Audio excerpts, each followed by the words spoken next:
Integrative approach to justice issues is a way of thinking about criminal justice in connection with the social and economic issues, the interrelated issues that are fueling cycles of incarceration in low-income communities and communities of color. Things like education, housing, access to health care, poverty and racism, the kinds of social and economic issues that are interrelated and that are causing folks who live in areas of concentrated poverty to be on trajectories that are more toward a criminal justice outcome or a criminal justice system involvement than productive, healthy communities in which folks are able to thrive. Okay.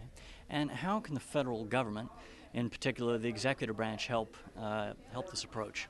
I think there are a couple of important ways that the federal government can really address or support an integrative approach, particularly as we focus on an integrative approach being a way to pull together folks from a range of disciplinary areas to collaborate and share information and research together and advocate together, make policy together in a more comprehensive way. Ways that the federal government can help to create these strong, healthier communities are, first of all, by articulating a policy that says we want to move more towards an integrative approach instead of simply locking people up as our criminal justice policy. That articulation of a leadership vision is an incredibly important role and not to be understated in terms of what the White House, what DOJ, and what Congress can do.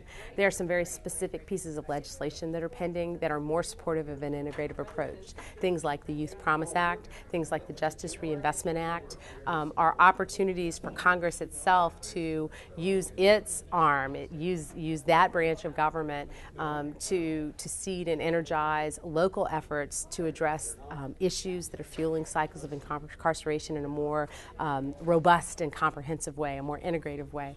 And within the Department of Justice, the idea of seeding, using their Bureau of Justice Assistance and OJP and OJJDP monies to really support local communities, help them to support and engage with evidence-based practices to grow that body of evidence-based programs that are really working to change trajectories for kids and to change outcomes so that instead of somebody growing up in a area of concentrated poverty facing a poor or abysmal educational system, we might be able to fix some of those individual, family, school, and environmental risk factors and really change their trajectory towards one of more of opportunity and economic opportunity and real participation in society instead of simply a trajectory from cradle to prison. Okay, one last thing. Sure. Is there a website folks can go check out to learn a little bit more about the integrative approach? Absolutely. Please join us at www.behindthecycle.org.